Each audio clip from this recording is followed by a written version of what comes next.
just do. I try to do another video with a little bit of like site surveys, risk, threat, vulnerability analysis, stuff like that. I figure we can start with like a. Is some light in here or what? I figure we can start with like a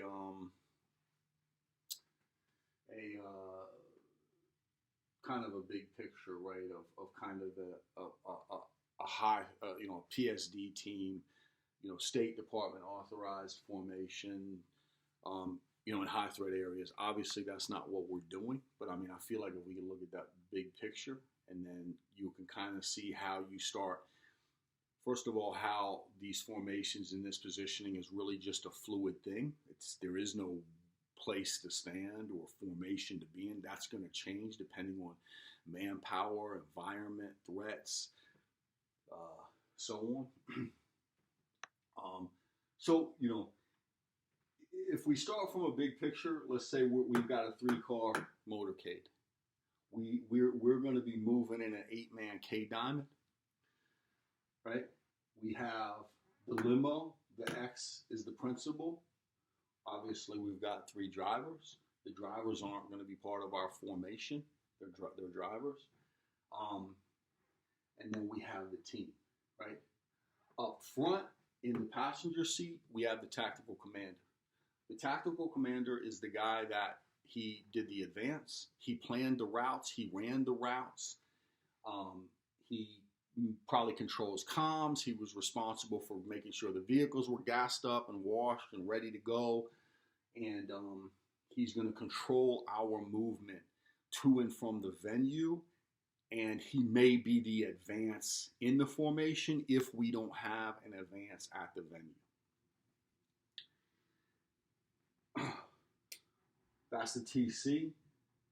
We're going to call this guy the right rear. This guy is the left rear. This guy is a well. He's in the back of the Suburban. This right here is the AIC. He's the agent in charge. He's with the old man. In the private sector, we can call that the body man. Some people will call it, I would stick to those 2 names. Back here in this scenario, this guy is the shift leader. He's really the quarterback in this scenario. He's calling the shots. He's calling the plays. He's making sure everything is, where it's supposed to be, when it's supposed to be. Because the AIC, while he is the overall guy in charge, he doesn't do anything except for worry about the old man. He does the AIC brief in the beginning, right, where you get your principal and you tell your principal, hey, blah blah blah. Here's your Predator vest. Here's your Kevlar. If stuff goes down, this is what's going to happen. You're going to follow my commands. Blah blah blah blah. Well, we don't really do AIC briefs in the private sector, but actually sometimes you do. It will come up. Sometimes if you are in a riot and you are with the press, you might want to say, hey, listen, if something happens, I'm going to, I might touch you. I might put my hand on my shoulder. I'm going to guide you. I'm going to do this. I'm going to show you where to go. I'm going to get us out of danger. And if I'm doing that, you're going to do what I tell you to do. Back in the day with nurses, it would be the same way. Like when escorting nurses was really the first close protection details that I did. And we were escorting these nurses in Baltimore into the Murphy homes, right? The worst projects the city had, the high rises. So you would definitely do a brief, right? What I call an AIC brief. You would, hey, listen, if something goes down, just follow my lead, right? That's the general gist of the conversation in the private sector. You might have some specific instructions of if we're driving and someone starts shooting, duck. I mean, whatever it is. Here's your driver. Here's your shift lead. We're at the shift lead. He's the quarterback. You've got your right rear, right? Because that's your right rear. This is your right rear. This is your left rear, and this is your rear well, or just call them another well or whatever. And this is how you're rolling in your motorcade. Now, if you have a real important tier 1 protectee and you're rolling around in Baghdad, you've got, some gunships in the air over you. You've got a CAD a mile back, which is your counter assault team. And if something happens, they're going to come up there and unleash hell. Right? And so this is how you're rolling. Like I said, the TC's calling the turns. You might be calling offsets, right? Offset left is basically this vehicle and this vehicle are going to move over and kind of ride to the left. Now, if you're rolling around Maryland, DC proper, Virginia, or whatever, and probably never going to be in a 3-car motorcade, but you're definitely going to be looking at some 2-car motorcades, and you might roll with offsets if you want to look like you're a real high-speed operator, right? Like, you might just be offset to the left a little bit on this limo, and that's so, in theory, no car is going to come up here, side swipe the limo, whatever. In high threat situations, the TC's calling offsets, because if the TC and the offsets are dramatic, because if the TC sees a box on the right-hand side of the road, a suspicious looking vehicle that he thinks might be a V-bit or whatever, he might call, right, offset, and now I'm confused, offset right, offset left, I forget whether the limo is offset or whatever. Let's just say that the offsets are the lead in the chase vehicle. And so if he says, offset right, then the limo, they're going to basically move over, and these two vehicles are going to put their offsets over here, so like they're up here. And essentially that moves the limo over away from the possible threat or risk. If that's just general traffic, it's just general traffic or whatever. This guy back here, if they're rolling along and the vehicle's coming up fast, and if they're not blocking that vehicle, which in the private sector we're not going to be blocking vehicles, but whatever, you might call out that vehicle on the left, vehicle on the right, whatever. A little bit of dynamic motorcade operations for you, right? The TC's ran the route. He knows the alt routes. He knows where the closest hospital is, where the closest police station is, if they've got a detour, if the old man's choking on a chicken wing, if Russian Spetsnaz are trying to run you off the road, he's going to call that out, and we're going to go to, checkpoint this, checkpoint that. We're going to go to this hospital. We're going to go. He's done. That's all the TC's job. He has all this planned out. And he's done a brief before this mission, right? The TC has done this brief. He gets together, you've got your briefing, he tells you all of these routes, the alt routes, the checkpoints, because what if he gets smoked? You all need to know the information. Right? So now you arrive at the venue, right? And we can talk about strong side and weak side arrivals. A strong side arrival is simply that the venue is over here, right? This is the front door. You're rolling up right here. That's a strong side arrival. The principal is always on the passenger seat, theoretically. The principals sit wherever they want. I've got a couple of principals that will not sit in the back seat, right? The CEO of Merck, the pharmaceutical company, ain't sitting in the back seat. And no, you're not going to tell my client he has to do anything. Right? But in theory, he's in the back seat, and he's on the passenger side. So this is a strong side arrival. If the venue was on the other side of the other side, it would be a weak side arrival. And sometimes you have to do weak side arrival. And it's weak side because he's just more exposed, right? He's gonna get out, and your whole formation is kind of going to get screwed up, and he's going to get out, and he's going to have to walk around. He's going to come around. So he's all exposed, and whatever these threats are, this might be the road, it might be traffic, it might be whatever it is. Theoretically, you could tell him to scoot over and get out that door. It's still called a weak side arrival. And these are things that are thought about when you plan your route, when you plan your arrival. You'll look when you do your advance. You'll look at that, and you'll sit there and say, oh, well, we're going to 101 Pratt Street. And if you're going to drop someone off at 101 Pratt Street, you really cannot do a strong side arrival, because Pratt Street is one way. This next street right here that surrounds that building is one way up. What is this going to be? Lombard is one way this way. And then this street that comes down is one way that way. The cutout for 101 Pratt Street is on this side of the building. So if you're coming and you're bringing your principal from BWI and you've rolled into 295 onto Pratt Street, you've made the right, now you're rolling up Pratt, you go past your venue, you make a left, you make another left, you circle the building, you go into that cutout, providing it's not full of uber morons, you go into that cutout, it's a weak side arrival. but you don't really have a choice unless you want to go into the parking garage of that building. You go into the parking garage, you do it differently. But we're not the Secret Service. We're not the State Department. We can't roll up the wrong way on the road. The police department's not going to shut down the whole block for us. So we got to do a weak side of route. You'll adjust. You'll flow. You'll fill. So we're here and we're going to do our strong side of route. Now, there is a deployment. Everyone has a specific position that they go to. In short, this guy is going to get out, this left rear is going to get out and post up about right there. Now, let me back up. There's something else. Let's assume that we have an advanced man, and the advanced man was already on site. Now, we do some security driver details like for Symantec. The CEO of Symantec comes in town. We don't do it anymore, but he comes in town. He already has he has a two-man security team that travels with him. They hire us as local armed talent because I don't think his guys are Leosas. They can't just carry everywhere. So we're the local talent. We're armed. We've got a gun, and theoretically we're familiar with Baltimore. We're familiar with DC. We're familiar with where he's going. So it's good to have locals, right? And that's what we are in this scenario. We're the driver, and what ends up happening is his advance comes down the day before. We go do the advance with his advance man, right? We'll usually pick his advance up at the airport or at the train station, wherever he arrived at.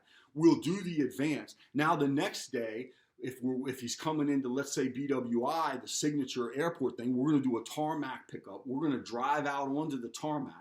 He's going to get off the private jet and get straight into our vehicle. He's going to have his agent in charge, or his main guy, or his body man's going to be with him. He's a big dude from like Australia. And he's going to be with him. The advance guy that we picked up yesterday will have Ubered to the venue. And when we show up at, let's say, 101 Pratt Street to do our weak side arrival, the advance man's going to be there waiting. And he's going to try to make sure these Uber morons are not in the cutout, so I don't have to just stop on whatever street that is and let my guy out in the street. But if I do the advance man there. The advance man's going to come around. He's going to open the door, blah, blah, blah. Then him and the main guy are going to take the principal into the building where they got to go. The advance man's going to leave, come downstairs at some point, get an Uber, and go to the next location if our principal has multiple stops, which he usually does. And so he's going to just be constantly at the next venue while we'll get there. So we know a very current information about our route. He can let us know, hey, the planned route, there's an accident, there's a pothole, whatever the case may be. There's a parade, there's a whatever, the city just shut the street down. So we kind of have that real current information, and he gets there real quick. So where was I? And then we'll hit the agent in charge, the main guy, will text us, hey, departing in 5 minutes, right? For those of you that went to high speed schools or you work for the government, right? Prepare for departure, right? Mostly means like 5 minutes, 3 minutes, like get ready, get the vehicle ready, right? Wipe your mouth off, put your sandwich away, get your girlfriend off the phone, boyfriend, whatever. Imminent departure, we're walking, right? This is a minute, like we're on our way, right? You can use, prepare for departure and imminent departure, or you can use whatever you want, but you're going to communicate that. Blah, blah, blah. So let's look at a deployment with this 8-man team, this 8-man formation. The couple different ways to do this. I mean, people will say the advance is going to stand where you want the lead vehicle's front tire to stop. Some people say, no, the advance is simply going to stand right there because that's where the advance is going to start his position out anyways. As the old man gets out, the advance is going to be the point in our formation. Whichever that case is, you'll have worked that out. Whichever you think is best, right? You'll have worked that out. The formation stops. Okay, so the left, right, rear comes out, and this is his position. The right rear comes out, and this is his position. The the right rear comes out, that's his position. The left rear comes out, that's his position. Blah, blah, blah, blah, blah. The AIC doesn't get out yet. The AIC doesn't get out yet. So now you have a box. Now, if we have wells, which we're never going to have wells, but the wells have the belt-fed weapons, the saw, right, the 240, the 248, probably 248, carrying us, 240 around. But so he gets out. If there is a well, he's getting out and he's posting right there. Now, some people might say, no, I want the well to get out and post over here because the well can cover this. But whatever you decide, right? The well's going to get out and he's going to stand somewhere. And you've got 360-degree security, whether the well's right there, whether the well's right there. Right? These guys all know their areas of responsibility in this formation. Arguably, if you wanted to be really high speed, this well can get out and put his ass on this door right there. So he's like, now if this is a bulletproof vehicle, what's it matter? But that's like real high speed right there. He comes out and boom, and you've got 360 degrees of coverage. Now the shift lead comes out. He's your quarterback. He's calling the play. He comes out. He gets out. He's looking cool because he's always looking cool. And he looks around. He makes sure everybody's in the position where they're supposed to be. He makes sure everything's covered. Everything looks good. Everybody's where they're supposed to be. He walks up here. He puts his ass on the door, the principal's door. Everything is cool. We're ready to go. He reaches up. He knocks on the AIC's window. That lets the AIC know it's time to go. The AIC gets out. The AIC posts up. Look right about there, let's say. Now, the advance knows the interior of the venue because he's the advance. He did the advance. That's why he's called the advance. He was there with the TC. The TC also knows the interior of the venue. So the advance has planned everything out. He knows what door we're going into. He knows where we're going once we get inside. We're just following him. The rest of the team may have never been inside this building. Doesn't matter. The advance knows everything, and we're following him. He's leading the way. He's picked out a safe room if the shit hits the fan inside. He's picked out alternate evacuation routes. He knows everything. He knows the inside of this building better than the architect that designed the building. So the shift lead has banged on the window. The AIC is standing there. The advance, the shift lead now opens the door, right? He opens the door and he gets out of the way and he's holding the big 800-pound up-armored Suburban door, and the advance says, "Sir, follow me." And now the principal is going to get out, and this is you're somewhat in your formation right now, and you'll see how that forms up. But so the old man, let's just say, is going to get out. Your shift lead's kind of already in the Old Faithful position. We'll talk about that later. Your shift lead is right here. Now, the tactical commander, I didn't get him out in this scenario. The other way to run this is that the tactical commander comes up here. We'll do it this way because we're gonna do this like 100% full on.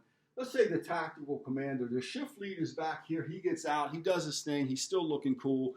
He surveys everything. Everyone's where they're supposed to be. The tactical commander had gotten out of the vehicle and was standing right here the whole time. I just forgot about the old TC because TCs are useless anyways. But so the shift lead likes everything he sees. He gets on his mic. He's like, all right, let's roll. In this scenario, the TC is going to come up here and put his ass on that door. Now, you're going to find out in real life, it's not, these types of changes happen all the time. It's how you want to run it, right? The point is, you've got 360 degrees of coverage, and every job that needs done is going to get done. It's going to get done whether it's one guy or 8 guys. And that's kind of the point of looking at it from this perspective. And then we're going to do everything that we did before. The TC is going to knock on the window, blah, blah, blah. The advance is going to say, sir, follow me. The principal is going to get out, and we're going to start our movement. The TC, and this is why this was relevant. So this formation, I'm not even going to try to go through all this, but at this point, you've got a specific way that you're going to move into what you're ultimately going to end up in, which is advance, old man, AIC, shift lead, right rear, or I'm sorry, left rear, right rear, right rear, rear, left rear, rear, blah, blah, blah, shift lead, and your well is going to be back here. This is, guys, are going to be your well, right? And that's your 1, 2, 3, 4, 5, 6, 7, 8-man K-down. You probably can't see that, but the point of me showing you that is all these people from this formation have to flow into those positions. We're saying that this is going to be our well ultimately. Wrong position. We flew into that position. This was our well. He's going to flow into that position. This well's not coming inside. The TC's not coming inside. The 3 drivers aren't coming inside.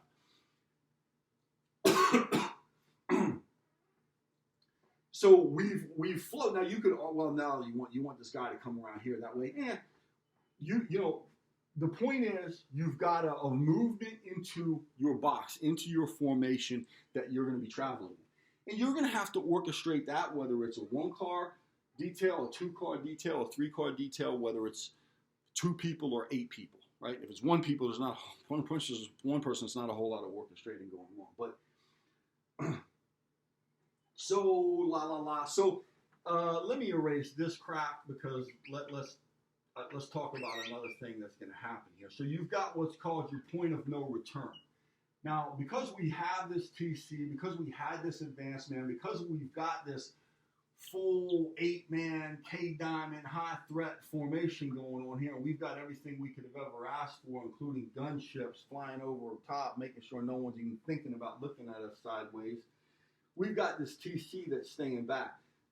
There's a point of no return if the venue's up here. The point of no return is, in theory, it's halfway between the motorcade and the venue. And that just simply means that this TC is going to stand there with that door open until the old man, the principal, the team, crosses this point of no return. Because once they cross that point of no return, he's going to close this door. Not because he has to, not because the law says so.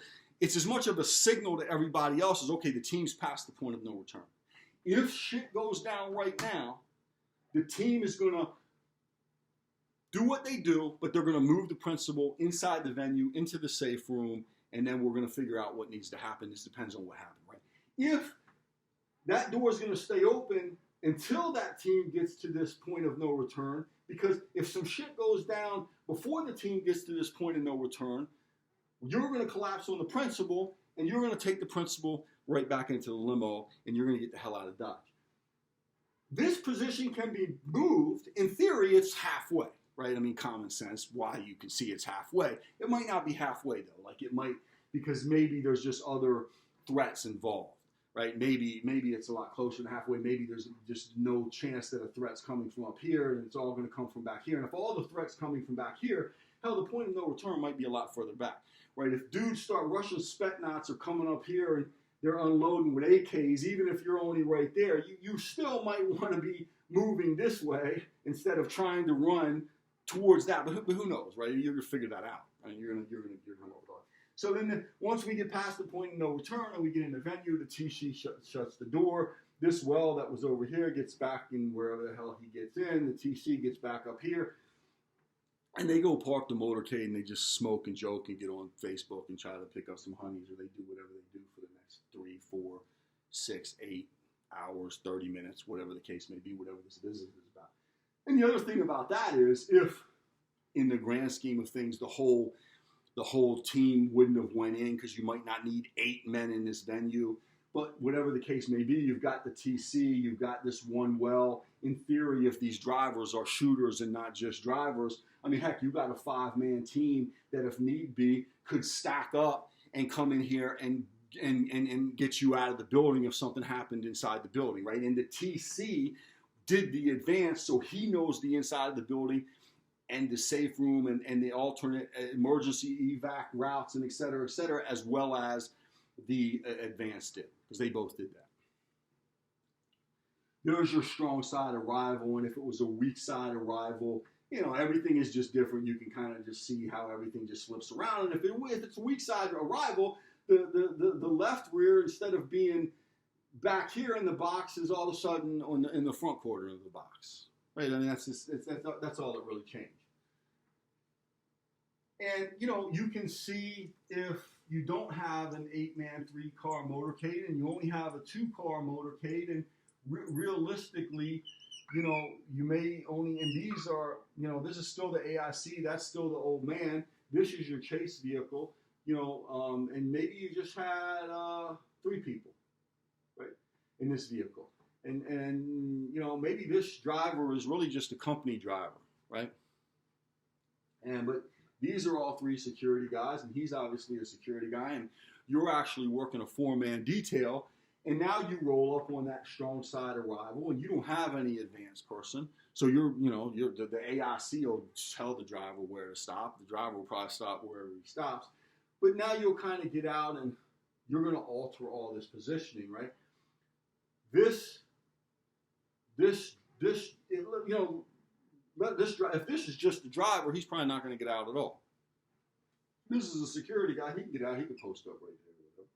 You know, he can cover all this area. Or, you know, he can blade it out, and he can go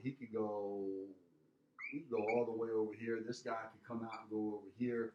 You know, the shift lead could come right here. I mean, you could post this up however you want. The AIC is going to get out. You're probably not going to do the whole ass on the door, knock on the door thing. You're probably going to tell this cat to shut his own door, right? I mean, you could work this any way you want, but what you're going to try to do is maintain 360 degrees. Maintain 360 degrees and move this guy in, and your formation, you know, you're probably not going to do the whole well, forget about that, but so your formation might be whatever it is, right? I'm going to get into the formations, but you're kind of going to see where in your mind now you're going to orchestrate that movement to where these guys, as the old man gets out, as the AIC falls in behind the old man, let's say that the shift lead at this point, this guy is going to become your point man. And a lot of times what you'll find out too in the private sector is that when you have someone, like if you're taking the CEO of so-and-so to some college, right? This is a common detail you run. You're taking the CEO of someone, or the board of director, the chairman of the board to some college. The college is going to have a representative that's going to meet him out here. So realistically, you're not going to have a point in your formation. They're going to come out. They're going to get you. They're going to take you inside. So you don't really need a point. So this 4-man formation, you know, your AIC is going to be right there with the old man, of course. You've got your welcoming committee right here. The shift lead is probably going to meander somewhere over here. And this guy is going to come in and maybe come in and ultimately like work his way back into like a position right there, right? So you kind of have a triangle, but it's all behind your principal. Or you could move up a little bit and be more in like a flanking position. And now you got your AIC right there. You've got him. And then as you get through the door, when you come up on the door, that's another thing that some of these schools are going to teach you, right? I mean, if you're moving 8 men and a principal, and maybe the principal's a lot of times not by themselves, you're moving 9, 10, 11 people through a door. That's a whole choreographed set of movements in and of itself. It's not complicated, right? You don't need 6 months of training to do it, but it's something for you to think about, right? Are you opening the door for the client? Is the client going through the door first? I mean, in that, this starts coming into a lot of questions about how many people are actually on your detail, right? If it's just you, the principal, and the welcoming committee, who's going through the door first? That's probably going to be the welcoming committee because they're kind of showing you the way. But at the same time, they're probably going to try to be polite and open the door for the guest. And, you know, but I mean, if you're going to a college, there's probably security right there as you walk through the door, right? It's not a big deal that it's more of an issue when you're leaving. That is the principal walking outside first, or are you? Right? Those are the types of things that you're going to think about. All right, I mean, I'm already, I'm trying to keep this shorter than the last one, but I'm already at 30 minutes. There's nothing I can do about it. You guys are just going to have to suck it up and be bored. Let's talk about formation. We talked about that 8-man formation. Let's break it all the way down, right? This is Old Faithful. This is your principal. This is that AIC. That is your textbook position for a personal protection. That's your textbook personal protection. You're one step to the rear, one step to the left of your principal. That's his textbook. Now, if you remember before, we had 8 men, and it was boom, boom, boom, boom. It was the shift lead here. It was the well with the belt-fed weapon back here. It was your point man up there. But now it's just you. And you're doing the job that all 8 of those guys were doing. Your head's on a swivel, and you're looking 360. That's what you're doing. You have some guys say, well, I'm right-handed. I don't want to stand right there because now this is my gun side, and I need my gun hand free, so I'm going to stand on this side. Okay. All right. Whatever. But it doesn't really matter because you're constantly going to be moving anyways. You're not standing in one spot, period. And we'll get to that right now. But let's say you had 2 people. I mean, a nice position is, what I call a slant. I don't think it's actually called a slant by the real professionals in this industry, but I call it a slant. Or you can call it a knife or bladed or whatever you want to call it. And so he's on kind of the right side up front. If you see me in any videos of details that I've done, and it's just 2 of us, which is very common, press crews, you're going to see me in this kind of position. I'm kind of behind the crew. This is the 3 crew. They're walking around. They're looking for news. And, me and my partner are going to be in kind of this type of position. Spread out a little bit. I'm not the whole 1 step behind because I don't need to be that close. And this ain't the President of the United States, right? But we're kind of in this loose position. If you had 3 people, right, I mean, you can boom, boom, little triangle there. Or they could just be flanked, right? If you had 4 people, you could just kind of do an overall box, really. And you might be a little bit closer in here, so it's not a perfect box, but you kind of have a box going on, right? It doesn't really matter. Like, you don't need to get out books and read this stuff and whatever. I mean, the bottom line is 360 degrees. 720 degrees for the really high-speed guys in the world, right? Because they're looking up and they're looking down. I mean, it's 360 degrees, right? And whatever amount of guys you have to make that happen, you get in a formation that accomplishes that. That's it. That's all you're doing. And if one of you is the team leader, you can either have a phone call the night before, or if an advance is done, once an advance is done, you can kind of have a little chat, and he can kind of be like, hey, generally speaking, I want to be in a diamond. Generally speaking, I want to be in this. I want to be in that. We'll do a box. And obviously that's going to move because it's going to move because of obstructions, and it's going to move because of risk and threats. Right? Threats are man-made, risks are natural. And it's going to move. It's going to change and alter because of that.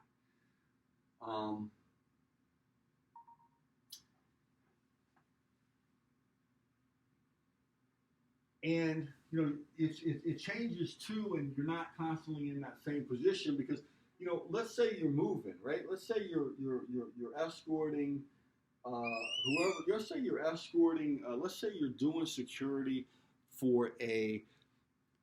Let's leave the press out of it. Let's leave presidents and celebrities and big CEOs out of it. Let's say you're working. It's the Gay Pride Festival in Baltimore. And you're doing plainclothes arm protection. They have 2 liquor stands set up.